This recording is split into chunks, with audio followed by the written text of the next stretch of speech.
오늘은 하나님의 자녀라는 제목으로 함께 말씀을 나누려고 합니다. 어떻게 명절 잘 보내셨는지 모르겠네요. 저는 명절 때 동생에게 연락이 왔습니다. 어떤 연락이었냐면 작은 집에서 이제 그 족보가 있잖아요. 그 족보를 한글화 작업한다고 하더라고요. 한문으로 되어 있겠죠. 한글화 작업을 하기 위해서는 서류가 필요한데 그 서류를 조금 보내줄 수 있냐는 연락이었습니다. 그래서 그 연락을 받고 나서 갑자기 생각해보게 된 거예요. 무슨 생각이었냐면 저는 평소에 족보에 관심이 없거든요. 크게 이 족보가 의미가 있을까라는 생각을 하는 사람인데도 불구하고 다 저와 같은 생각을 하지 않겠구나. 어르신들은 생각보다 그 족보에 대해서 되게 조금 중요하게 여길 수도 있겠구나라는 생각을 하게 된 거죠. 그래서 곰곰이 생각해보다가 어떤 사람에게는 족보가 중요할 수 있듯이 성경에서 나타난 족보도 매우 중요하게 여겨질 수도 있겠다라는 생각을 한 거예요. 사랑하는 성도님들, 성경에도 족보가 있는 거 아시죠? 신년이 돼서 성경을 읽을 때 제일 먼저 나오는 게 뭐죠? 족보죠. 마태복음 1장 딱 펴면 아브라함과 다윗 자손 예수 그리스도의 세계라. 아브라함이 이삭을 낳고 이삭이 야곱을 낳고 야곱은 유다에게서 다말을 낳고 낳고 나오기 때문에 그 부분을 많이 읽어보셨을 거예요. 그런데 족보가 마태복음만 나올까요? 다른 곳에서도 족보가 나오는 거 볼 수 있습니다. 그래서 이 족보가 성경에도 많이 기록이 되어져 있다면 어쩌면 그 당시에 살고 있었던 시대의 사람들도 이 족보를 매우 중요하게 여기지 않았을까라는 생각을 해보게 된 거예요. 그래서 성경에 나와 있는 대부분의 그 족보에 나와 있는 사람들을 리스트업을 한번 해봤어요. 그래서 왼쪽에는 누가복음에 나타난 족보를 쭉 리스트업을 해보고 마태복음에 나타난 그쪽 이렇게 그 족보에 나온 사람들을 리스트업을 해보고 오른쪽에는 역대상 그리고 또 룻기 그다음에 열왕기상에도 나와 있거든요. 그 족보를 리스트업을 쭉 해봤어요. 해봤는데 저는 어느 정도 비슷할 줄 알았거든요. 근데 그 족보의 차이점이 많이 발견이 된 거예요. 그러면 이 차이점은 왜 있을까라는 생각이 들더라고요. 그래서 이 차이점이 어떤 차이점이 있고 또한 각 성경의 저자들은 이 차이점을 통해서 무엇을 말하고자 하는지를 찾아보면 좋겠다라는 생각이 들어서 오늘 족보를 한번 준비해봤습니다. 그러면 첫 번째 한번 제가 표를 준비해봤는데요. 하나 보여드릴게요. 제가 한 네 가지로 나눠봤어요. 표 1을 먼저 볼게요. 표 1을 좀 보시면 나오나요? 네, 좀 작게 나올 텐데 제가 왼쪽에는 누가복음에 나와 있는 족보를 썼고요. 가운데는 마태복음이고요. 그 다음에 오른쪽은 구약에 나타난 족보입니다. 근데 보시면 아시겠지만 마태복음은 아무것도 안 나오죠. 그죠? 그 다음에 룻기에도 등장은 안 하지만 77번에 누가 나와요? 하나님의 자손. 하나님의 자손은 누굴까요? 아담이겠죠. 그죠? 그 다음에 아담의 자손. 아담의 자손은 누구죠? 셋이죠. 세대 족보를 따르고 있습니다. 셋의 자손은 에노스. 이렇게 해서 누가복음은 자손 하면서 이렇게 누가복음 중심으로 오게 되면 하나님으로부터 대락까지 나오는 거 볼 수 있습니다. 이 기록은 누가복음만 나와 있습니다. 왜냐하면 그때 당시 마태복음도 충분히 이 족보를 쓸 수 있었지만 마태복음은 어디서부터 시작을 하냐면 다음 표에 나오는데 아브라함부터 시작을 해요. 그리고 마태복음뿐만 아니라 그때 당시에 쓰여졌었던 이성전기 문헌이라고 하거든요. 이성전기 문헌에 나와 있는 대부분의 문헌들을 살펴보게 되면 대부분 아브라함 때부터 시작을 해요. 족보를 사용할 때. 그 위는 사용 안 합니다. 그런데 오늘 특별히 누가는 아브라함의 그 아버지, 그 위 모든 사람들을 다 나열했던 걸 볼 수 있고요. 두 번째 표를 볼게요. 두 번째 표를 보시게 되면 왕정 이전 시대가 나옵니다. 그래서 아브라함의 자손이 누구죠? 아브라함이 이삭을 낳고요. 그래서 보게 되면 그 마태복음은 아브라함부터 시작을 해서 아브라함이 이삭을 낳고 이삭이 야곱을 낳고 야곱은 유다를 낳고 베레스 그렇게 하면서 쭉 나옵니다. 차이점이 어디서 나오죠? 7번에 보게 되면 람을 낳고 했었을 때 그 누가복음과의 차이점은 한 세대 정도는 스킵했다 정도만 보이죠. 그 정도만 참고하시면 됩니다. 그래서 자세하게 보실 필요는 없고요. 이게 14대를 맞추기 위해서 스킵한 세대도 있구나 정도만 보시면 돼요. 그래서 누가복음에 나와 있는 그 사람들을 스킵을 하고 지나가기도 합니다. 그래서 1번부터 13번까지 나오고 그 다음에 나와 있는 게 14번 보니까 다윗 왕을 낳았다라고 표현을 하고 있어요. 14대까지. 그 다음부터 다윗부터 시작을 합니다. 오른쪽에 있는 것은 아브라함, 이삭, 그 다음에 이스라엘로 쭉 나오고 있는데요. 보시게 되면 구약에 나와 있는 사람과 그리고 마태복음은 거의 비슷비슷해요. 여기까지는 또 누가복음도 어느 정도 비슷합니다. 그런데 충격적인 것은 그 다음을 가게 되면 많이 차이가 나요. 다윗 왕을 낳고요. 거기까지는 똑같아요. 한 번만 더 3번 보도록 하겠습니다. 이제부터 왕정시대가 시작을 합니다. 좀 작네요. 제가 읽어드릴게요. 그 다음에 다윗이 누굴 낳았죠? 다윗이 아들? 솔로몬을 낳았어요. 마태복음 기록을 보게 되면, 구약 기록을 보게 되면 솔로몬을 낳았구나. 그 다음에 솔로몬이 누굴 낳았고 쭉 나오겠죠. 그래서 여고야까지 나옵니다. 여고야까지 딱 나오는데 마태복음은 그렇게 등장을 하지만 희한하게 누가복음은 솔로몬을 이야기하지 않아요. 나단을 이야기해요. 나단 선지자를 얘기하는 거 아닙니다. 이게 착각하시면 안 돼요. 나단이라는 또 다른 인물이에요. 그러니까 다윗 자손하면 솔로몬으로 이어져야 되는데 나단으로 기록이 되어져 있는 거예요. 그 다음에 나단은 맏다다를 낳고 맏다다는 맨나를 낳고 그렇게 해서 쭉 나옵니다. 그래서 보시면 아시겠지만 누가복음과 마태복음의 족보가 솔로몬 때부터 다윗 이후부터 조금 차이점이 많이 나타나기 시작을 해요. 그 다음에 마태복음과 구약에 나와 있는 것은 어느 정도 비슷합니다. 근데 중간 정도 보게 되면 7번에 요람은 나왔는데 요람은 많은 세대가 지금 스킵을 했죠. 그 시대의 대부분의 사람들은 다 스킵을 한 거예요. 마태가. 왜 마태가 이 많은 사람들이 스킵을 했을까요? 중요한 사람만 넣기 위해서 이제 자기가 볼 때에 중요하지 않은 사람들은 다 스킵했다고 보시면 되는 거예요. 그래서 스킵을 하고 15번째에 여고냐로 가게 됩니다. 그죠? 그 다음에 그 다음 거 보도록 할게요. 짧게 봐야 되니까. 그 다음에 왕정시대 이후를 보게 되면요, 이 이후에도 스엘디엘을 낳고 수룹바벨을 낳고, 수룹바벨은 같은 인물이긴 하지만 그래도 대부분 누가복음과 그 다음에 마태복음의 차이점은 많이 있다 정도로 보실 수 있을 겁니다. 그리고 구약에 나타난 것은 아나니까지 끝나고 나서 그 다음에 기록이 없죠. 이때부터는 어떤 것이 되냐면 구약이 마무리가 되는 거예요. 구약이 마무리가 되고 이제 암흑기를 지나서 그 다음에 신약시대가 도래하게 됩니다. 그래서 동일한 것은 어디서 다시 만나냐면요, 맨 마지막 예수를 낳았다. 예수인은 누구냐면 여기서 보게 되면 누가복음은 요셉을 설명하고 있고요. 그 다음에 여기도 요셉까지는 이어져요. 예수를 낳았다고 여겨지는 요셉이고 그 위는 헬리지만 마태복음은 그 위에 있는 아버지를 야곱을 소개하고 있어요.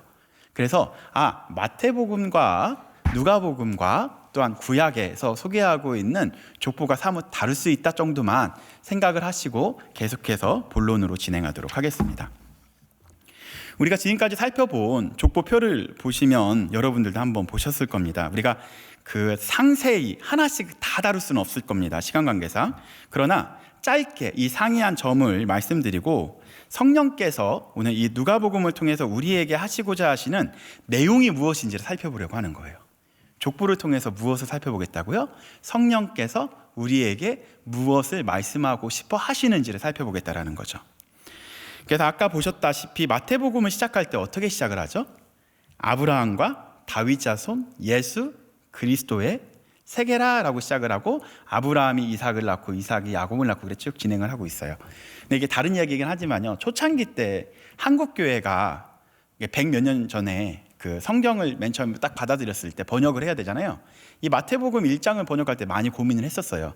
그래서 맨 처음 번역서를 보게 되면 어떻게 나오냐면요, 아브라함과 다윗 자손 예수 그리스도의 족보라라고 해석이 되어져요. 근데 그 당시 살았었던 사람들에게 족보라고 표현을 하다 보니까 양반들은 좋아할 수 있었지만 양반이 아닌 사람들에게 족보라는 표현을 썼었을 때는 굉장히 불편할 수 있었을 것입니다.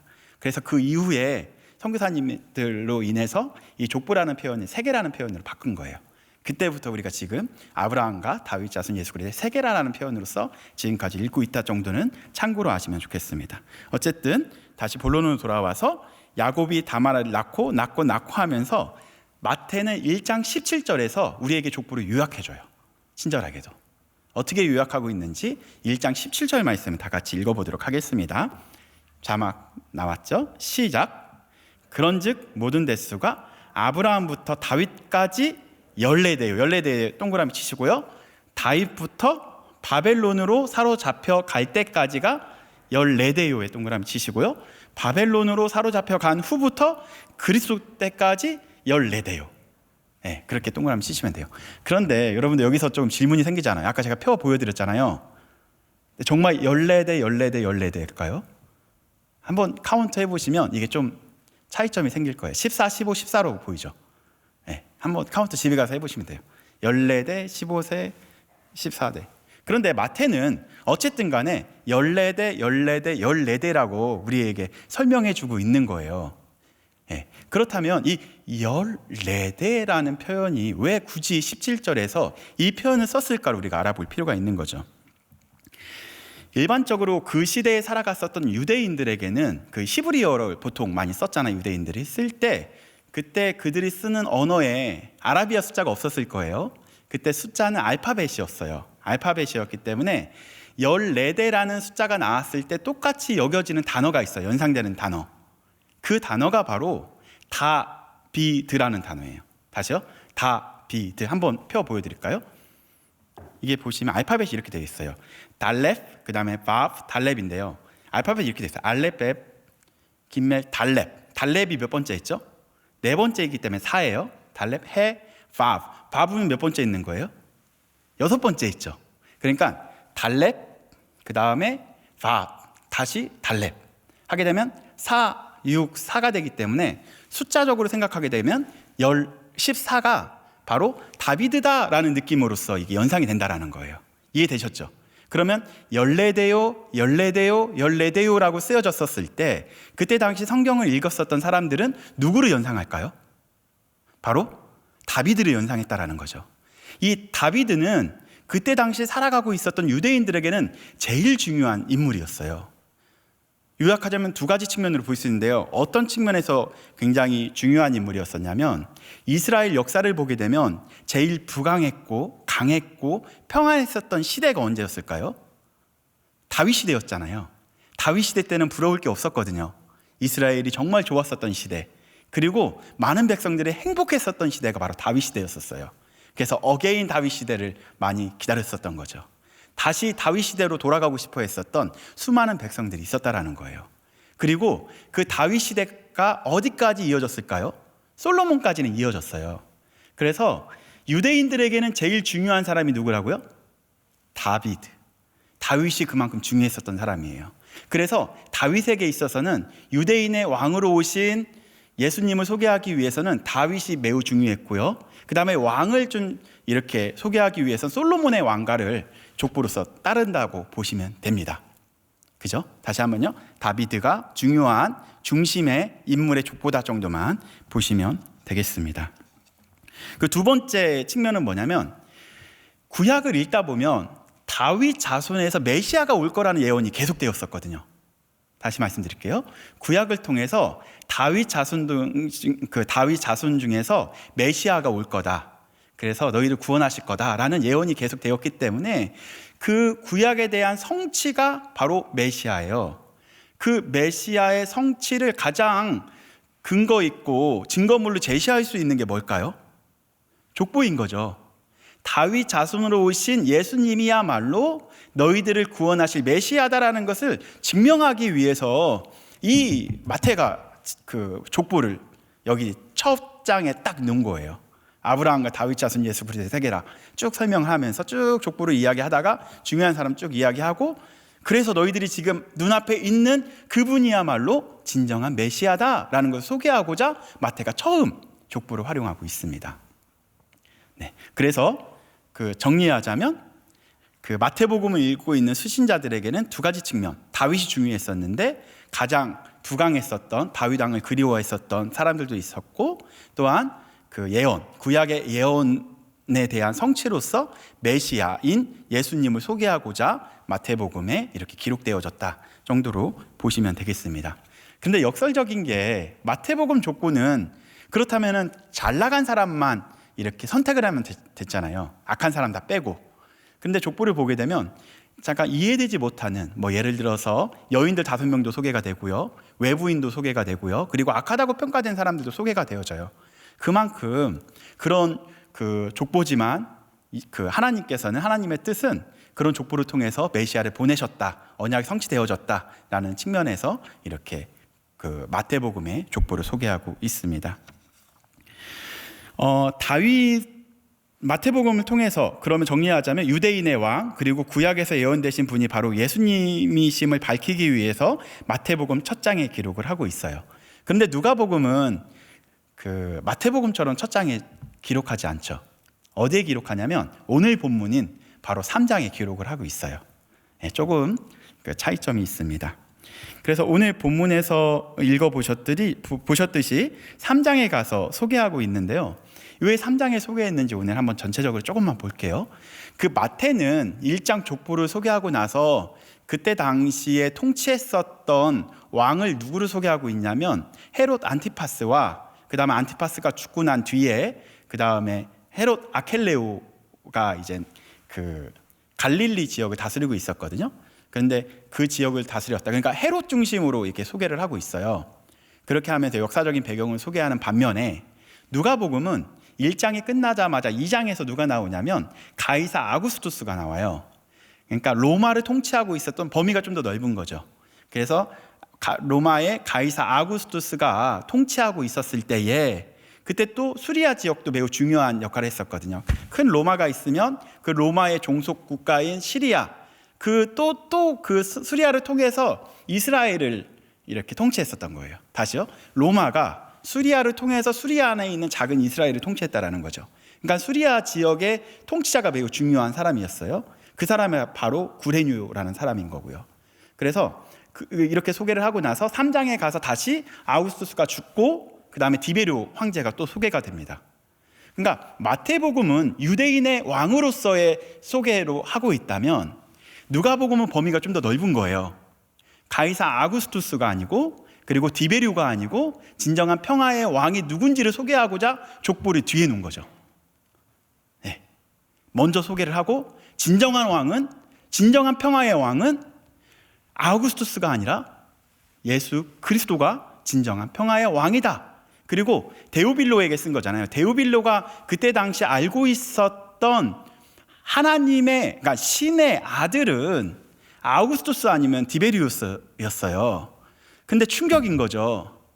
당신이 알고 있는 그 신의 아들은 디베리우도 아니고 아우구스투스도 아니고 하나님의 아들은 예수님이다. 그걸 증명하고자 이 족보를 3장에 배열을 합니다.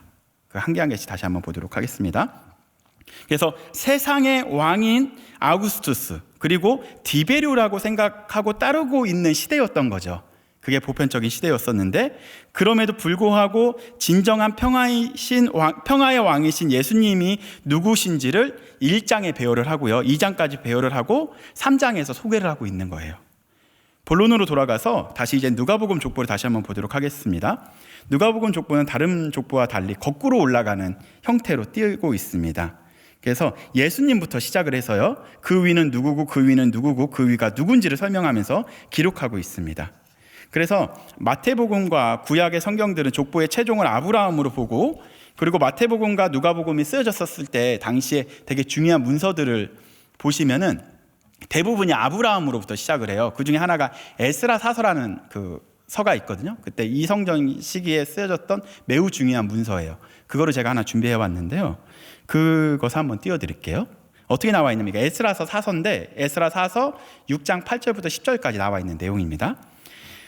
그가 나에게 말했다. 아브라함으로부터 이삭까지, 즉 이삭으로부터 야곱과 에서가 나왔고, 쭉쭉 나오면서, 그리고 세상의 끝이 에서고 세상의 시작은 그 야곱이다라고 하면서 이렇게 이야기하고 있는 내용이 에스라 사서인데요.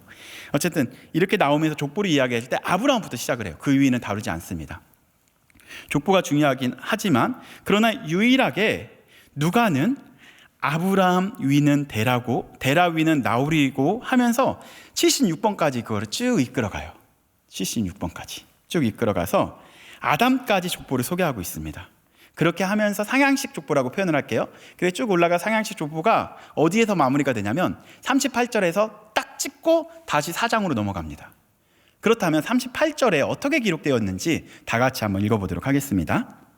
예수님으로부터 시작된 족보예요. 이게 어떻게 끝났는지 보는 거예요.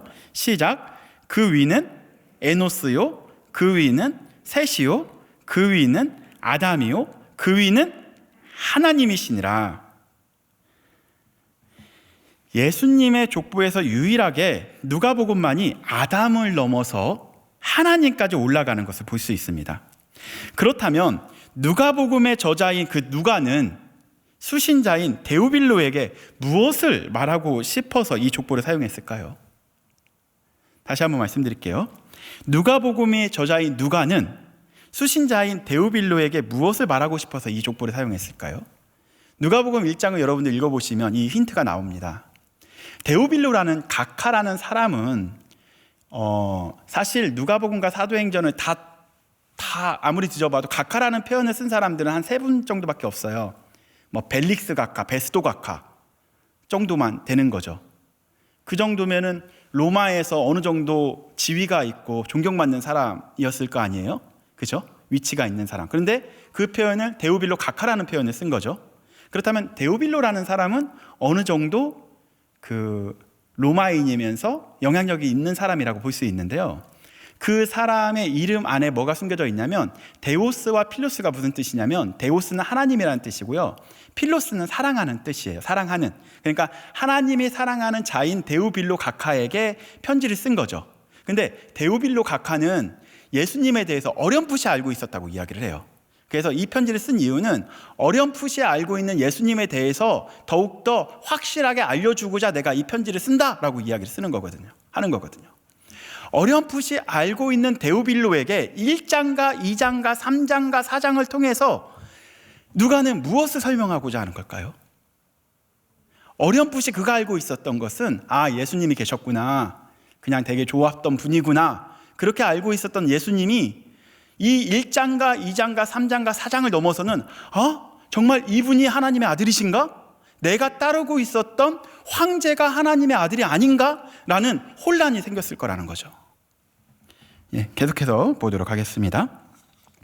어쨌든 데오빌로에게 무엇을 말하고자 이 족보를 사용했는지를 보시면서 계속해서 볼게요.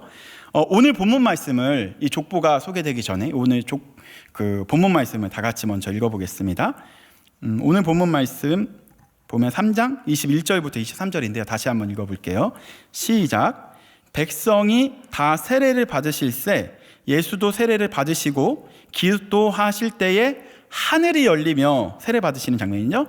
성령이 비둘기 같은 형체로 그 위에 강림하시더니 하늘로부터 소리가 났어요. 어떤 소리가 났냐면 너는 내 사랑하는 아들이다. 아들이다. 동그라미 쳐보시면 됩니다.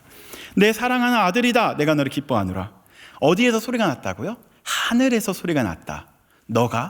너는 내 사랑하는 아들이다 라고 이야기를 하면서 23절에 족보가 시작이 되어져요. 뭘로 시작이 되죠? 예수께서로 시작이 되죠. 그래서 예수께서로 시작된 그 족보는 뭘로 끝이 나요? 하나님으로 끝이 나는 거예요. 그러면 세례를 통해서 누가 증명이 된 거예요? 하늘에서 하나님께서 직접 증명을 하신 거예요. 하늘에서 하나님께서 이는 내 사랑하는 아들이다라고 먼저 증명을 하셨고, 두 번째 족보를 통해서 예수님이야말로 하나님의 아들이다라는 게 증명이 된 거예요. 두 번 딱 맞은 거죠. 그러면 두 번째만 맞았냐? 한 번 더 볼게요. 한 번만 더 보도록 하겠습니다. 이 족보가 끝나자마자 누가복음 4장이 연결이 되어져요. 누가복음 4장. 누가복음 4장은 여러분들 어떤 장면이죠? 예수님께서 사탄에게 이끌려서 광야에서 시험을 받으시는 장면으로 이어지는 거죠. 그런데 첫 번째 시험과 세 번째 시험, 처음 시험과 마지막 시험이 어떤 시험인지 아세요? 맞아요. 그 시험입니다. 내가 만일 하나님의 아들이거든. 마지막 시험도 내가 만일 하나님의 아들이거든 이라는 시험으로 연결이 되는 거예요. 정리해 볼까요? 세례를 통해서 하늘로서 소리가 났는데 예수님이 누구의 아들이다? 하나님의 아들이다라는 게 증명이 됐고요. 두 번째, 이 누가복음 족보를 통해서 예수님이 누구의 아들이다? 하나님의 아들이라는 것을 증명을 했고요. 그 다음에 시험을 통해서 내가 만약 하나님의 아들이거든, 예수님께서 친히 내가 하나님의 아들인 것을 증명하신 거예요. 할렐루야. 그렇다면 1장, 2장, 3장, 4장을 통해서 뭐가 끝이 난 걸까요? 예수님이 하나님의 아들이구나 라고 이제 전제가 되고, 그때부터 본격적으로 성경을 읽기 시작하는 거죠. 누가? 데오빌로가. 그렇다면 하나님이 아들이신 예수님이 어떻게 사셨는지, 또한 그 하나님의 아들이 제자들에게 어떻게 가르쳐 주셨는지, 또한 제자들은 어떻게 살아가야 되는지에 대한 내용을 또 요약을 해서 4장부터 시작을 하는 거예요. 그래서 누가복음 4장부터 쫙 읽어보세요. 끝장까지 읽어보시면 읽고 몇백 번 한번 읽어보세요. 그러면 한 글자로 쭉 짜서 만약에 정말 중요한 걸 요약하라, 한 문장으로 요약해라, 아니다, 한 단어로 요약하라, 저한테 요약하라고 하게 되면 이 단어가 나올 것 같아요. 따라해볼까요? 하나님의 아들. 네, 하나님의 자녀, 하나님 나라의 백성, 하나님의 자녀, 또한 하나님의 아들. 그러니까 하나님의 아들로서 증명된 예수님처럼 너희들도 어떻게 살아가야 되는지를 몸소 보여주시고 가르쳐 주신 내용이 하나님 제자 도운 거예요. 너희들은 이 땅에 속한 사람이 아니라 이 땅에서 살아가고 있지만 하나님 나라의 자녀이다. 이 정체성을 잊지 말고 하나님 나라의 자녀답게 살아가야 된다를 계속해서 반복해서 마지막 장까지 이어가는 거예요. 그런데 우리는 이거 놓치고 살 때가 있습니다. 왜냐하면 너무 힘들어서, 세상 속에 살다 보니까 너무 힘들어서 그냥 세상 것이 좋은 거예요. 세상에서 주는 혜택이 너무 좋잖아요. 그죠? 아우구스투스와 디베리우스가 주는 혜택이 더 크지 않나요? 우리는 그것만 보고 따라갈 때가 있다라는 거죠. 우리가 어렴풋이 알고 있기 때문에 그런 거예요. 어렴풋이 알고 있었다면 이제는 더욱더 확실하게 우리가 어떻게 살아가야 되는지 이 말씀을 통해서 오늘 우리에게 이야기하고 있습니다. 누가는 하나님이 사랑하는 자 데오빌로 각하에게 제일 중요한 것을 알려주고 싶었던 거예요. 제일 중요했던 것, 그것이 바로 예수님이야말로 진정한 평화의 왕이시다, 그리고 그분이야말로 하나님의 아들이시다라는 것을 알려주고 싶어서 이 족보를 활용합니다. 이후 누가복음을 보시면 예수님께서 제자를 세우세요. 제자를 세우시고 그 가르치는 장면으로 전환되는데요, 끝까지 너희들이 하나님의 자녀이고 또한 하나님 나라의 백성이다라는 것을 계속해서 가르쳐주고 있습니다. 그 다음에 사도행전이 시작되죠. 그럼 하나님의 나라의 자녀들은 어떻게 살아가야 되는지, 사도행전은 사실 잘 보시면 하나님의 백성이라는 표현보단 성령이라는 표현들이 많이 나와요. 성령, 거룩한 영. 그러니까 하나님의 자녀는 어떻게 살아가야 되냐면 성령으로 살아가면 되는 거예요. 하나님의 영으로 성령 충만하게 그렇게 살아가면 된다라는 것을 누가복음과 사도행전을 통해서 우리에게 설명하고 있다라는 거죠. 요약하자면 너희가 하나님의 자녀인데 이 땅의 가치, 이 시대의 가치를 따라서는 안 되고 하나님 나라의 가치로 따라가야 한다라는 것을 반복해서 가르쳐주고 있습니다. 이 시대를 살아가고 있는 데오빌로와 같은 귀한 성도님들께도 마지막으로 말씀드리고 싶은 게 있습니다. 우리는 이 시대를 살아가면서 가장 넘어지기 쉬운 부분이 바로 이 정체성인 것 같습니다. 나도 모르게 우리 아버지 되신 예수님의 성품을 버려버리고, 그리고 예수님을 닮은 모습을 따르지 않고 오히려 사탄이 좋아하는 모습, 또한 세상이 원하는 모습으로 살아가려고 할 때가 많이 있습니다. 이런 상황 속에서 우리는 하나님의 자녀는 하나님 자녀답게 살아가야 합니다. 이 땅의 가치가 아니라 하나님 나라의 가치를 따라가는 게 하나님 나라의 자녀가 해야 되는 행동인 거죠. 오늘은 족보를 통해서 예수님이 누구신지, 그리고 내가 누구인지를 찾아보았습니다. 예수님이 하나님의 아들이신 것처럼 바로 우리가 예수님의 자녀라는 거죠. 바로 여러분들이 하나님이 가장 사랑하시는 예수 그리스도의 자녀인 겁니다. 그래서 여러분들을 위해서 오신 거거든요. 이 정체성을 잊지 않고 오늘 하루도 정말 예수님 자녀답게 살아가는 여러분들과 제가 되길 소망하며 오늘 설교를 마칠까 합니다. 우리 잠깐 기도하면 좋겠습니다. 세상은 우리에게 유혹합니다. 너는 이걸 가져야 더 훌륭한 사람이 되고, 너는 이거를 취득해야만 더 좋은 사람이 된다. 많은 것을 우리에게 유혹하지만 주님께서는 우리에게 뭘 원하시냐면요, 하나님 나라의 자녀답게 살아가기 원하십니다. 용이야, 너는 하나님의 자녀야. 누구야? 너는 내 사랑하는 아들이란다. 이걸 잊지 않았으면 좋겠어. 그러한 말씀을 오늘도 하고 싶어 하시는 거죠.